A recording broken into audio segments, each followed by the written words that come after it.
अच्छा, जो अगला हमारे पास लॉ है that is Charles law. Charles law हमें क्या कहता है कि volume of a given mass of a gas is directly proportional to absolute temperature at given pressure. तीन वेरिएबल्स चल हमारे पास दिए हैं, वॉल्यूम, टेम्परेचर और प्रेशर। इसका मतलब क्या बन रहा है? इसका मतलब ये बन रहा है कि वॉल्यूम किसी भी गैस का is directly proportional to absolute temperature. तो एब्सोल्यूट हमने उसके लिए शॉर्ट में ए भी लिख दिया। तो volume is directly proportional to absolute temperature, और यहाँ पे कांस्टेंट क्या है? प्रेशर। प्रेशर हमारे पास यहाँ पे है कांस्टेंट। अब इसको समझने के लिए या याद रखने के लिए बहुत एक मजे का निमोनिक है। वो निमोनिक है Charlie and the chocolate factory. आप सबको आइडिया होगा चार्ली एंड चॉकलेट फैक्ट्री का। ये चार्ली है और ये उसके साथ वो कुछ बच्चे खड़े हैं जिनको वो चॉकलेट फैक्ट्री में विजिट कराने के लिए लेके जाता है। और ये अभी चॉकलेट फैक्ट्री के बाहर खड़े हैं और ये रही वो चॉकलेट फैक्ट्री। इस चॉकलेट फैक्ट्री की तरफ एक रोड जा रहा है और उस रोड पे चल रहा है एक बहुत बड़ा सा ट्रक। और चार्ली इन बच्चों को क्या कह रहा है? चार्ली इन बच्चों को दिखा रहा है कि वो देखो ट्रक।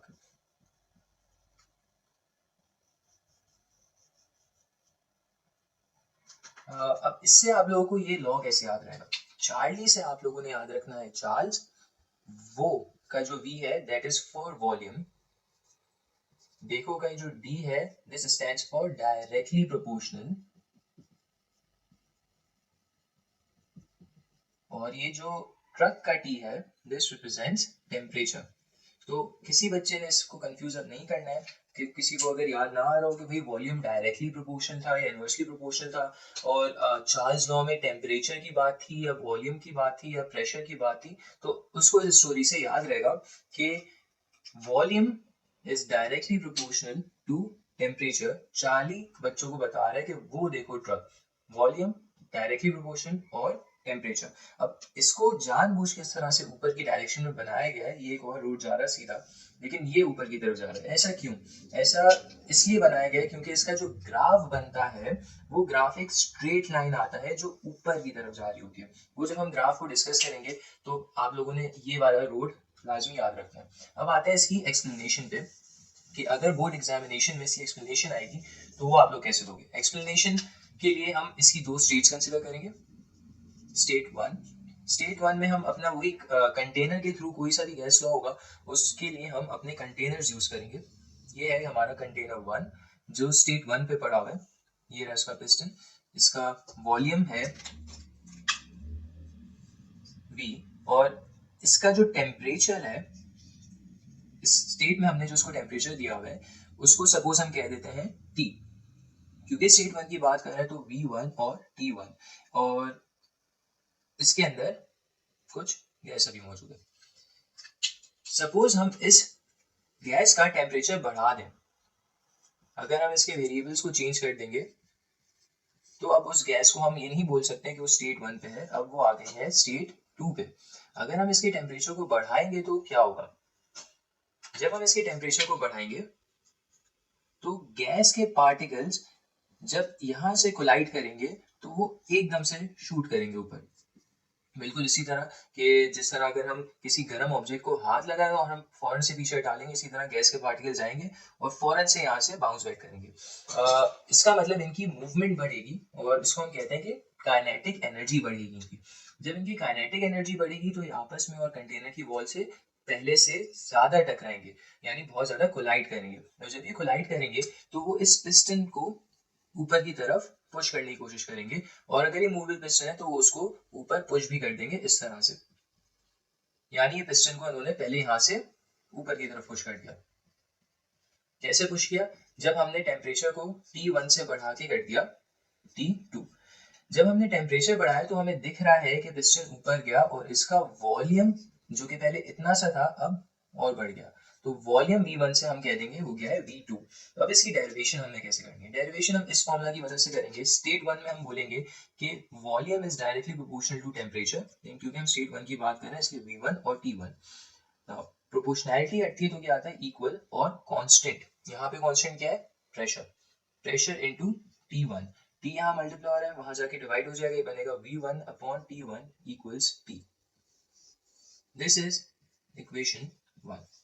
अगर स्टेट 2 के लिए हम इसी चीज की बात करें तो ये फॉर्मूला जब हम अप्लाई करेंगे स्टेट 1 पे, volume is directly proportional to temperature. State 2 के लिए हम V को और T को 2 लिखेंगे, प्रोपोर्शनैलिटी हटेगी तो आपके पास आएगा इक्वल और कांस्टेंट अगेन हमारे पास यहाँ पे क्या है, प्रेशर हमने यहाँ पे चेंज नहीं किया है, प्रेशर हमारे पास फिक्स है, टेम्परेचर यहाँ मल्टीप्लाई हो रहा है, वहां जाके डिवाइड होगा, V2/T2 इक्वल्स P। ये हमारी हो गई इक्वेशन 2। अब इक्वेशन 1 और 2 को अगर हम रिलेट करेंगे बाय कंपेयरिंग इक्वेशन 1 एंड 2, हम क्या देख सकते हैं, V1/T1 is also equal to P, V2/T2 is also equal to P। दोनों की राइट हैंड साइड सेम है, इसलिए हम कह सकते हैं कि इनकी लेफ्ट हैंड साइड भी सेम होगी। तो ये हो जाएगा V1/T1 इक्वल्स V2/T2। तो this is the two state form of Charles law. इसके बाद इसका एक ग्राफ आता है, वो बहुत इंपॉर्टेंट है आप लोगों के लिए समझना, क्योंकि उस ग्राफ से काफी एमसीक्यूज और काफी क्वेश्चंस बनते हैं। अच्छा, तो चार्ल्स लॉ के ग्राफ के लिए हमें क्या करना है, y एक्सिस पे वॉल्यूम और x एक्सिस पे हमें लेना है टेम्परेचर, और इसमें हमारे पास आती है एक स्ट्रेट लाइन जो कि यहाँ पे जीरो पे कोइंसाइड नहीं कर रही। ये टेम्परेचर का यूनिट है डिग्री सेल्सियस, ये आप लोगों ने लाजमी याद रखना है कि यहाँ पे हम टेम्परेचर सेल्सियस में ले रहे हैं। ये स्ट्रेट लाइन हमें किस तरह से ये डायरेक्ट रिलेशन शो कर रही है, सपोज हम यहाँ पे 3 वैल्यूज लेते हैं, 1, 2 और 3। अगर हम टेम्परेचर देखेंगे यहाँ पे सिर्फ इतना सा है और वॉल्यूम यहाँ पे फिर इतना ज्यादा है, ये वाली लाइन वॉल्यूम शो कर रही है और ये वाली लाइन टेम्परेचर शो कर रही है। अगर हम टेम्परेचर को यहाँ से बढ़ा के कर दें इतना ज्यादा, तो हमें यहाँ पे दिख रहा है कि वॉल्यूम भी फिर इतने से बढ़ के इतना हो गया। अगर हम टेम्परेचर को और मजीद बढ़ा दें तो वॉल्यूम पहले से बढ़ के इतना हो जाएगा। तो हमेशा डायरेक्ट रिलेशन को शो करने के लिए हम एक स्ट्रेट लाइन बनाते हैं। और आप लोगों को अगर वो निमोनिक याद हो जो हमने वीडियो के शुरू में किया था, उस निमोनिक में भी हमने जो फैक्ट्री की तरफ जाता हुआ रोड बनाया था वो असेंड कर रहा था, वो लाइन आप लोगों को याद रखनी है कि वो एक स्ट्रेट लाइन इस तरह से ऊपर की तरफ जा रही होती है। लेकिन यहाँ पे एक कैच है, वो ये कि टेम्परेचर 0 डिग्री सेल्सियस जब हो रहा है तो ये लाइन मैंने यहाँ से नहीं बनाई, यहाँ से अगर मैं बनाता ये लाइन तो वो क्या रिप्रेजेंट करती, वो ये रिप्रेजेंट करती कि 0 डिग्री सेल्सियस पे वॉल्यूम भी 0 हो रहा है। ये वॉल्यूम की लाइन है, यहाँ पे वॉल्यूम की वैल्यू है 0, 1, 2, 3 एंड सो ऑन। तो अगर मैं यहाँ से ये लाइन को बनाता तो वो ये शो करता कि 0 डिग्री सेल्सियस पे जो भी गैस थी इसका वॉल्यूम भी 0 था। वॉल्यूम 0 होने का क्या मतलब, वॉल्यूम 0 होने का ये मतलब है कि अगर हमारे कंटेनर है, ये पिस्टन है, इसके अंदर एक हमारे पास गैस मौजूद है, मैंने टेम्परेचर को इतना कम कर दिया कि उसको मैं ले गया 0 डिग्री सेल्सियस तक। लेकिन क्या अगर मैं टेम्परेचर 0 डिग्री सेल्सियस कर दूंगा तो ये गैस खत्म हो जाएगी के अंदर। टेम्परेचर कम करने पे हमने भी एक्सप्लेनेशन में सीखा है कि वॉल्यूम कम होगा, टेम्परेचर बढ़ाएंगे तो वॉल्यूम बढ़ेगा। अगर मैं टेम्परेचर कम कर रहा हूँ वॉल्यूम कम हो जाएगा, लेकिन क्या वो 0 हो जाएगा, क्या अंदर की गैस खत्म हो जाएगी? ऐसा नहीं होता। हमें पता है 0 डिग्री सेल्सियस पे भी कुछ ना कुछ volume of a gas exist करता है। तो इसलिए मैंने ये लाइन यहाँ से बनाई है, कुछ वॉल्यूम 0 डिग्री पे मैंने रखा है और इसको यहाँ से नहीं बनाया। लेकिन बात यहाँ नहीं खत्म होती, अगर हम 0 से कम डिग्री सेल्सियस या 0 से कम टेम्परेचर पे लेके जाए तो क्या वॉल्यूम कम नहीं होगा, वॉल्यूम और कम होगा। यानी अगर मैं टेम्परेचर 0 से कम करके कर दूं -10 डिग्री सेल्सियस तो क्या वॉल्यूम कम नहीं होगा, वॉल्यूम कम होगा और ये लाइन और पीछे जाएगी। लेकिन एक लिमिट तक हम इस लाइन को पीछे लेके जा सकते हैं, क्यों? क्योंकि हम एक लिमिट तक टेम्परेचर को कम कर सकते हैं। एक तो फिजिकली टेम्परेचर को कम करना बहुत मुश्किल होता है और उस जमाने में जब ये चार्ल्स लॉ आया था उस टाइम तो और भी मुश्किल था। हम और कम कर सकते हैं, माइनस में हम बहुत लेके जा सकते हैं अभी, बट मसला क्या होगा, हम टेम्परेचर सपोज इस गैस का और कम कर देते हैं। सपोज टेम्परेचर इस गैस का मैं ले आया हूँ -90 डिग्री सेल्सियस तक और ये गैस का वॉल्यूम और कम हो गया है। लेकिन अब मसला क्या होगा, सपोज इस गैस का अगर टेम्परेचर मैं और कम कर देता हूँ तो हमें पता है जब गैस ठंडी होती है तो गैस कंडेंस होके लिक्विड में कन्वर्ट हो जाती है। तो लोअर टेम्परेचर पे मसला क्या होगा मेरे पास कि वो गैस लिक्विड में कन्वर्ट होने लग जाएगी और वो गैस गैस की फॉर्म में रहेगी नहीं और मैं चार्ल्स लॉ उसमें फिर अप्लाई कर ही नहीं सकता हूँ। तो इसलिए चार्ल्स लॉ हमेशा हायर टेम्परेचर्स पे वैलिड होता है, लोअर टेम्परेचर्स पे क्योंकि गैस गैस की फॉर्म में रहती नहीं है, वो लिक्विड में कन्वर्ट हो जाती है, इसलिए Charles law at lower temperatures obey नहीं होता। अच्छा, सपोज कोई हाइपोथेटिकल कोई आइडियल गैस है जिसका मैं टेम्परेचर कम किए जा रहा हूँ तो एक लिमिट तक उसका वॉल्यूम भी कम होता जाएगा और कभी ना कभी अगर एक आइडियल गैस है, असल में ऐसी कोई गैस नहीं होती, बट अगर एक आइडियल गैस होती कि उसका मैं टेम्परेचर कम करता रहता, तो टेम्परेचर की कौन सी वैल्यू पे उसका वॉल्यूम बिल्कुल जीरो हो जाता, वो वैल्यू अगर हम इस ग्राफ को फॉलो करेंगे तो वैल्यू आती है -273.16 डिग्री सेल्सियस।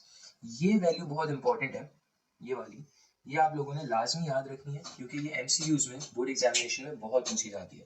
और इस वैल्यू को कहते हैं absolute zero. Absolute zero, absolute zero कौन सी वैल्यू होती है? It is that value of temperature at which volume of a gas becomes zero, but hypothetically, not practically. Practically क्यों नहीं? क्योंकि इस टेम्परेचर पे आने से बहुत पहले ही हमारे पास वो गैस कंडेंस होके लिक्विड में कन्वर्ट हो जाती है। अच्छा, इस टेम्परेचर की वैल्यू केल्विन में कितनी होती है? 0 केल्विन। तो अगर आप लोगों के पास एमसीक्यूज में पूछा जाएगा कि एब्सोल्यूट जीरो की क्या वैल्यू होती है इन केल्विन, तो वो जीरो होती है। और एब्सोल्यूट जीरो की वैल्यू इन सेल्सियस क्या होती है? -273.16 डिग्री सेल्सियस। तो ये सब था चार्ल्स लॉ के बारे में। अगर आप लोगों का कोई क्वेश्चन हो तो आप लोग कमेंट में मुझसे पूछ सकते हैं। Thank you.